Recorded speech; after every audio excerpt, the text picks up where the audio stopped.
Mesdames et messieurs, bonsoir. Bienvenue dans cette édition d'information. Voici le sommaire. À la une, lancement officiel à Niamey de la zone libre d'échange continental ZLEC. Cette nouvelle donne va favoriser l'industrialisation et la libéralisation de l'économie africaine. Plus de 50 chefs d'État prennent part à la rencontre. Port autonome de Conakry, des équipements ultra-modernes pour faciliter les opérations de manutention au niveau du terminal conventionnel. C'est un investissement du groupe Al-Bayrak qui vient s'ajouter aux travaux de réalisation de la pénétrante routière.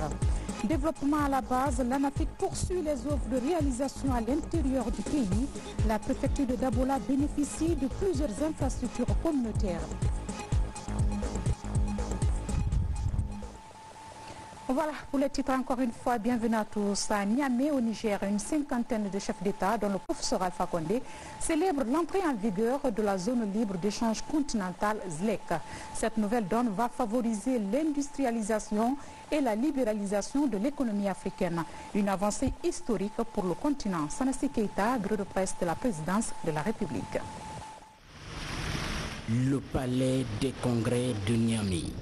C'est ici que 54 des 55 pays de l'Union africaine ont lancé officiellement ce dimanche 7 juillet 2019 la ZLEC, zone de libre-échange continental. L'entrée en vigueur de la ZLEC constitue un pas vers la paix et la prospérité en Afrique. Le président de la République, professeur Alpha Condé, en compagnie d'une importante délégation, a rehaussé de sa présence ses assises de Niamey, la capitale nigérienne. Une occasion mise à profit par le président de la République du Niger, président en charge de la ZLEC, de témoigner. L'honneur que vous m'avez fait, mes chers frères chefs d'État et de gouvernement, sur proposition du professeur Alpha Condé, alors président en exercice de notre organisation, d'être champion de la zone de libre-échange continentale africaine. Ce fut en 2017, à l'occasion du sommet ordinaire d'Addis Abeba. En 2017 était précisément la date retenue par le premier plan décennal de l'agenda 2063 pour aboutir à un accord avec finalisation et lancement en 2018 et appropriation en 2018-2019. Il fallait donc faire vite, il fallait accélérer la cadence de ce que nous avons fait avec les experts, le commissaire au commerce, les ministres du commerce et le président de la commission de l'Union africaine, les partenaires, etc. Et je leur rends hommage ici pour tout ce qu'ils ont apporté afin de faire accélérer le dossier.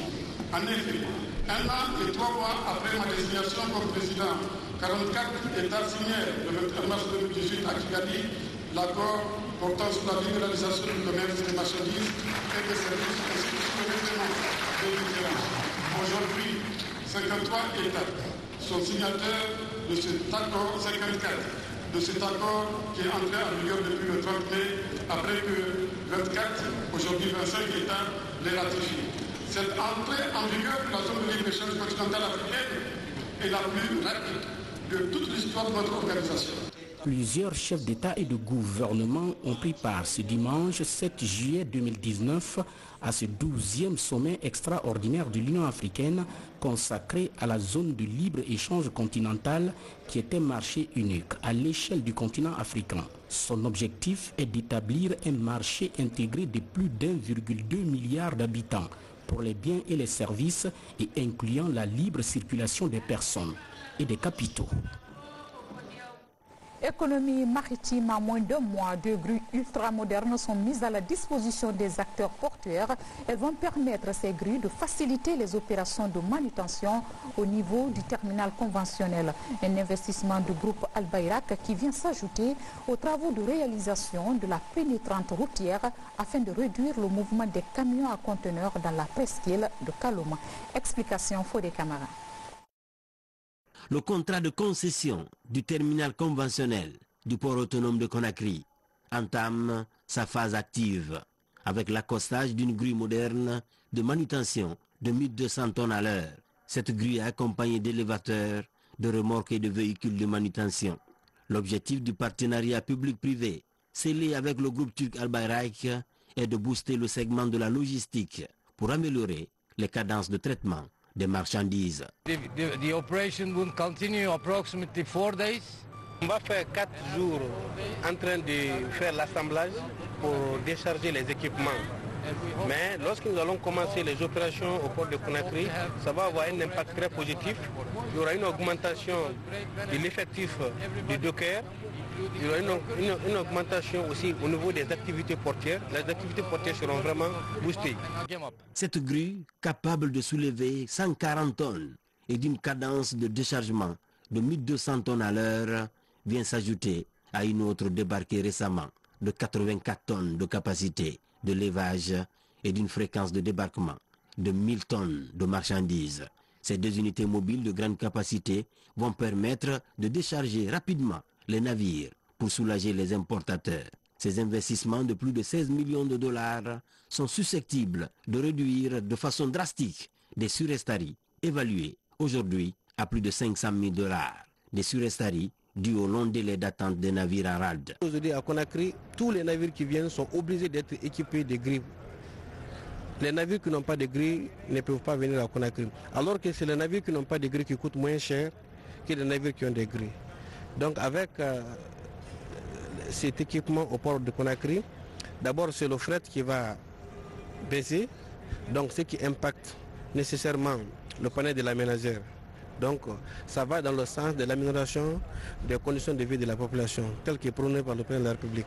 L'autre chantier de fluidité et de compétitivité du groupe turc Al Bayrak, la construction d'une pénétrante routière de 4 km et d'un parking de plus de 600 camions à conteneurs. Des travaux susceptibles de réduire le balai interminable des poids lourds qui provoquent souvent des embouteillages dans la presqu'île de Kaloum. Gouvernance minière à 6 mois de la fin des activités du projet d'appui à la gouvernance dans le secteur minier PACSEM, les acteurs se retrouvent pour capitaliser les acquis. Ils sont amenés aussi à identifier les forces et les faiblesses enregistrées durant la période d'exécution du projet. Compte rendu Abdoulaye Diallo. Après 6 années d'activité au compte du projet d'appui à la gouvernance dans le secteur minier, les acteurs impliqués dans la mise en exécution du dit projet élaborent un rapport d'achèvement. Au cours de cette rencontre, ils sont amenés à apprécier le niveau d'atteinte des résultats au regard des objectifs du projet. Dans un premier temps, il s'agit d'analyser le bilan global des réalisations en vue de déterminer la pertinence et l'efficacité des actions. Passer en revue l'ensemble des activités et les indicateurs du projet et en faire le point à l'attention du gouvernement. Dans ce cadre-là, on a constaté que l'essentiel des activités prévues dans le projet ont été réalisées et qu'aujourd'hui, on est à 96% de taux de décaissement par rapport à l'ensemble de l'enveloppe du projet et à 6 mois de la fin. Depuis sa mise en exécution en 2013, le projet a largement contribué à l'amélioration de la gouvernance dans le secteur des mines. Plusieurs formations et renforcements des capacités des acteurs miniers sont réalisés en vue d'améliorer le cadre légal et réglementaire. Chacun fait sa part de responsabilité. Il ne s'agit plus de laisser tout le travail à l'État. L'État fait sa part, mais également des organisations de la société civile, n'est-ce pas, ont été impliquées. Les collectivités locales et les communautés riveraines des zones minières ont été mobilisées et impliquées, n'est-ce pas, dans la mise en œuvre de ce projet. Pour consolider tous ces acquis, le gouvernement et ses partenaires ambitionnent de mettre en œuvre un autre projet similaire. Toute chose qui permettra à la Guinée de répartir les revenus de ses nombreuses ressources minières. Développement à la base, la préfecture de Dabola bénéficie du financement de plusieurs infrastructures communautaires dans le cadre de l'ANAFIC, une initiative de chef de l'État qui suscite un réel engouement auprès de communautés. C'est dans l'objectif d'améliorer les conditions de vie en zone rurale. Reportage signé Amadou Touri. En arrêt depuis près de 15 ans, les travaux de la mairie de Dabola sont relancés grâce au fonds de l'Agence nationale de financement des collectivités ANAFIC, une initiative du président de la République, professeur Alpha Condé, visant à créer des conditions de vie optimales aux communautés de l'intérieur du pays. Quand cette mairie va être achevée par le gouvernement, ça va permettre aux jeunes d'avoir des postes de responsabilité et aider Dabola pour son développement. Tout comme le centre-ville, des communes rurales sont également bénéficiaires de cette initiative du chef de l'État. Ici, à Bissikirima par exemple, la construction du bureau communal et l'aménagement du stade sont des projets phares engagés en vue de favoriser l'épanouissement de la jeunesse. Nous avons 2 micro-projets, la construction d'un stade communal plus la construction du bureau. Le tout s'élève à 1,6 milliard et quelques millions. C'est pour améliorer le cadre de travail des conseillers et monsieur le maire. Avec une salle de délibération, une salle de réunion, tout cela équipé d'ordinateurs de dernière génération et une base de données pour recenser les naissances et les actes de l'état civil. Kankama bénéficie de 2 micro-projets. Il s'agit de la construction de la maison des jeunes et d'un hangar. Pendant ce temps, le district de Sulemania, situé à près de 7 km de Dabola Centre, où les populations sont réellement confrontées à un sérieux problème de centre de santé, voit son rêve se transformer en réalité à travers la pose de la première pierre de ce centre de soins. L'attente de la population était extrêmement grande, très grande dans la mesure où le développement à la base commence réellement maintenant. Et le professeur Alpha Condé a vu loin. Comme il le dit le plus souvent, il ne peut pas donner à chaque Guinéen, mais il peut donner à tout le monde à la fois. Cette ambition présidentielle qui vise à développer les localités de l'intérieur du pays touche des endroits qui étaient complètement ignorés dans le schéma classique de développement. C'est pourquoi les différents projets de construction entamés par ANAFIC suscitent un réel engouement auprès des communautés. ANAFIC toujours, plus de 18 milliards prévus pour la réalisation des projets de développement dans la préfecture de Lola. Ces projets seront exécutés conformément au plan de développement local. Les populations saluent cette initiative présidentielle. Mohamed Seyar Souma, notre envoyé spécial à Lola. En plus du bitumage de 12 km de routes et de l'électrification publique, Lola est l'une des préfectures dont le développement va être accéléré par les projets de l'ANAFIC. Dans cette partie du pays, 13 infrastructures de base sont à réaliser cette année pour une enveloppe de plus de 18 milliards de francs guinéens. Une bonne partie de ces projets est déjà lancée par le gouvernement. À Lola Centre ici, nous avons une école primaire et nous avons aussi des forages, plus de 5 à 6 forages qui vont être réalisés à Lola Centre. Et dans les sous-préfectures, à Zo par exemple, nous avons fait la pose de la première pierre du bureau de la CRD. À l'image de ce nouveau marché de la commune urbaine, plusieurs travaux ont démarré dans la préfecture. Pour le succès de cette initiative présidentielle, l'Agence nationale de financement des collectivités et la municipalité ont mis en place une batterie de mesures. Il y a déjà toute une procédure qui est mise en place. D'abord, il y a une commission de passation des marchés. Ça, c'est pas le maire qui fait ça. Il y a une commission de suivi des travaux sur le terrain, mais tout ça est supervisé par la mairie. Voilà. C'est-à-dire que le programme est fait de manière que la gestion financière qui revient à l'ANAFIC. Pourquoi? Parce que c'est souvent l'avancement des travaux que les fonds sont débloqués. Selon la mairie de Lola, l'ANAFIC a déjà débloqué 30% du financement pour accélérer la réalisation de l'ensemble de ces micro-projets. L'objectif est d'amener les entreprises contractantes au respect des cahiers de charges. Le délai d'exécution des travaux est fixé à 4 mois. Police de proximité fait à Conakry de la formation des commandants et commissaires de la sécurité. Une remise à niveau axée sur le management. L'initiative vise à aider les unités à mieux cerner le concept de police de proximité dans les différents services de sécurité du pays. Alpha Isiagaba. C'est la fin d'une formation de 3 unités de la police nationale et la mise en œuvre d'un des volets de la réforme du secteur de sécurité. Les compagnies mobiles d'intervention et de sécurité, les commissaires centraux urbains de Conakry, Koya et Dubreka étaient à l'école du management. Une formation qui a aussi permis d'apprendre à ces policiers le pilotage opérationnel des commissariats selon les standards internationaux. C'est dans le cadre de la police de proximité. J'ai noté avec satisfaction que vous avez reçu les rudiments pour mener à bien la mission qui vous est assignée dans le cadre de la sécurisation et dans le cadre de la gestion des différents aspects liés à la sécurité des personnes et des biens. Cette formation vient accompagner les efforts de la police de proximité et lutter contre l'impunité à Conakry et environ. La formation est entièrement financée par l'Union européenne. Votre responsabilité, vous avez le devoir que ce comportement soit exemplaire.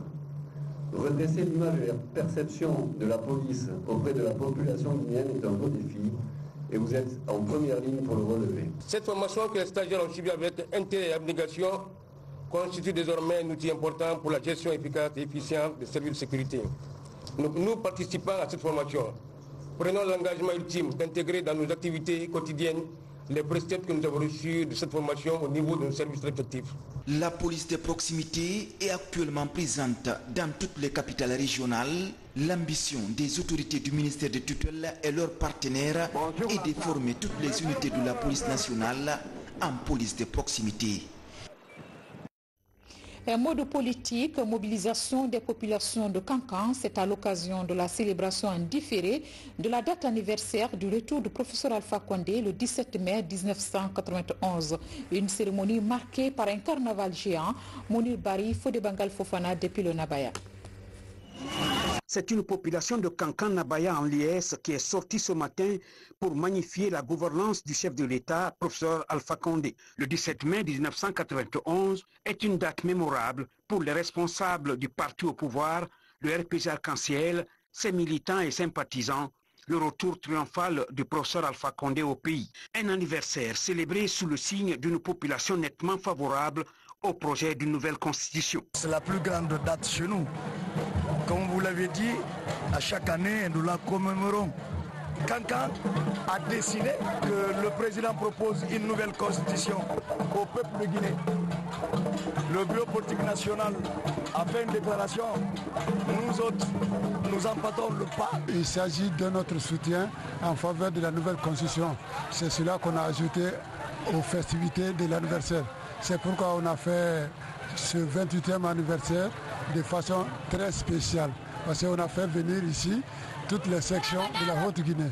Il y a même des sections de la forêt qui ont fait le déplacement, ainsi que celles du Fouta Diallo. Tout a commencé par un carnaval géant qui a pris le départ de ce carrefour Komara Loisir pour faire le tour de la ville de Kankan-Nabaya. À travers ce carnaval, les populations de Kankan et l'ensemble des militants et sympathisants venus des préfectures de la région affichent leur soutien indéfectible au projet d'une nouvelle constitution. La rentrée officielle du professeur Alpha Condé en 1991 en Guinée est un événement qui restera gravé en lettres d'or et en filigrane dans les annales de l'histoire de notre pays. Ça a été une sorte d'ouverture pour la démocratie, ça a été une sorte d'offensive démocratique, ça a été une première pour la Guinée. C'est ici, au carrefour Komara Loisir, que le ministre d'État chargé des affaires présidentielles, ministre de la Défense nationale, a été reçu, accompagné d'une forte délégation du RPG Arc-en-Ciel et de certains membres du gouvernement. Devant cette foule en liesse, Dr Mohamed Ghané a transmis le message du président de la République dont il est porteur. Délégation Minboni, Siri, Zérekore, Dabola, Chers militants et militantes de Kankan, chers délégués venus de Sigiri, Dabola, Kouroussa, Mandiana, Kirwani et Zérekori, le chef de l'État me charge de vous saluer tous. Le carnaval que vous venez d'organiser a fait vibrer tout Kankan. Il n'y a aucun seul quartier de Kankan qui n'a pas vécu ce géant carnaval. Au nom du gouvernement du professeur Alpha Condé, nous vous saluons et vous remercions pour cette mobilisation.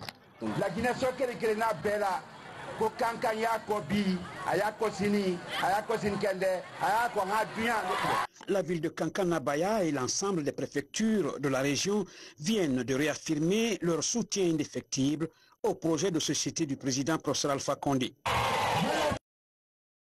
Et puis le Bureau national de la jeunesse du RPG Arc-en-Ciel remercie le président de la République, professeur Alpha Condé, d'avoir pris acte de la volonté du gouvernement pour le changement constitutionnel à travers un référendum. L'invite est faite aux jeunes du parti de se mobiliser pour convaincre les citoyens encore indécis sur le projet. Maurice Livé.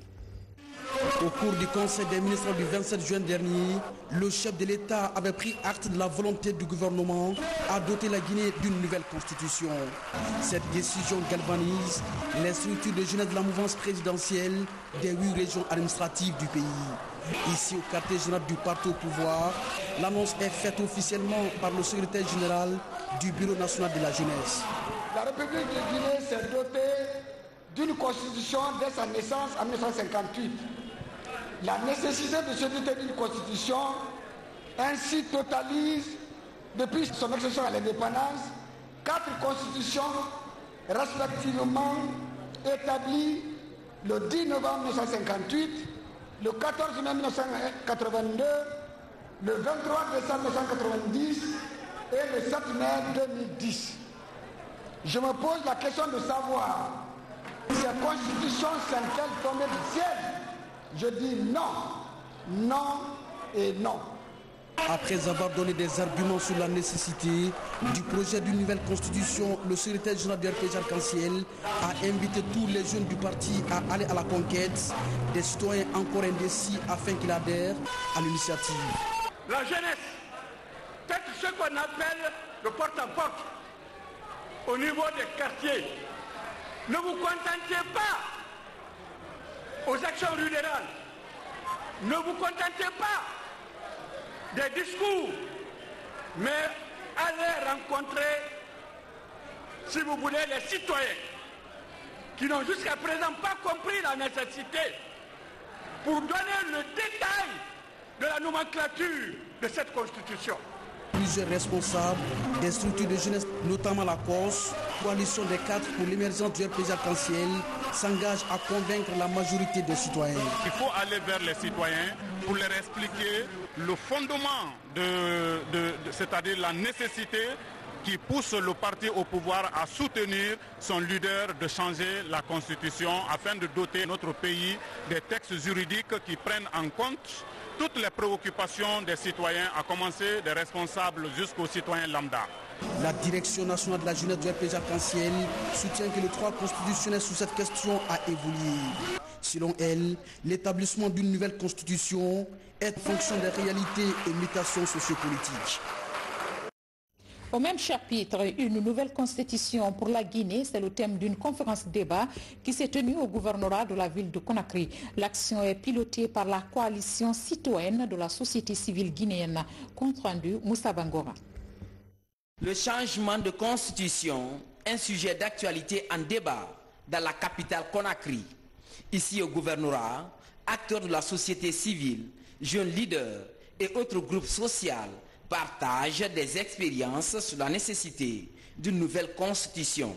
C'est une initiative de la coalition citoyenne de la société civile guinéenne. Aujourd'hui, il est l'heure pour la Guinée, si elle veut se redresser, si elle veut se mettre sur les rails, pour que l'intérêt de la Guinée revienne aux Guinéens, de mettre en place une nouvelle constitution. Le salut de la Guinée sort de là. Ce que nous voulons que la Guinée soit, qu'on le mette dans la Constitution. C'est la loi qui s'adapte aux réalités.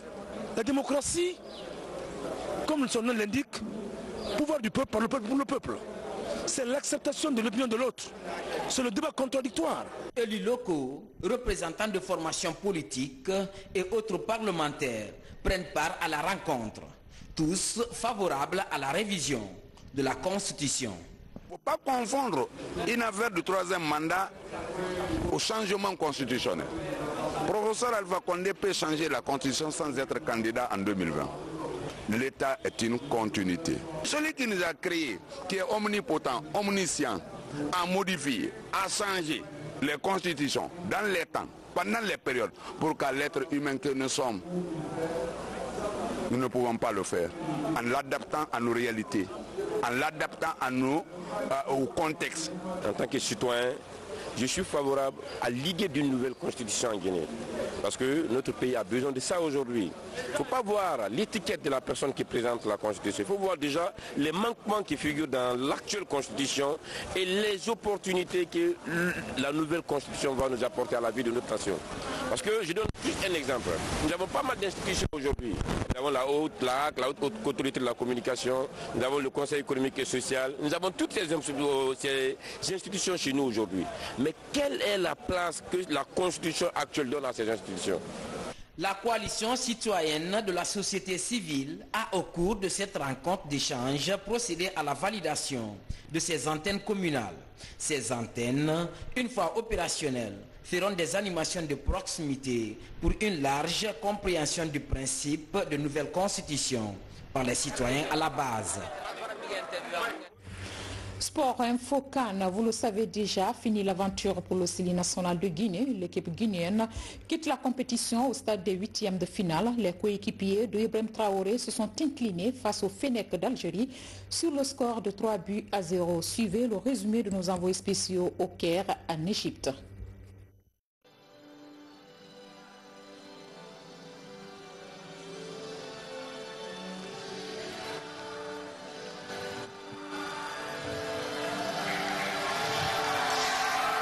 Et voilà, mesdames et messieurs, c'est parti. Le décor est planté pour ce match des 8e de finale de la 32e Coupe d'Afrique des Nations. Une Coupe d'Afrique des Nations qui rentre dans sa phase. Attention, la passe à 3. Isiaga qui va envoyer une balle dans la surface. Pas de preneur. Ça peut être profitable à Kanté. Il n'y a personne à la réception. Ça aurait dû donner quelque chose. On va suivre encore ce ballon qui est guinéen.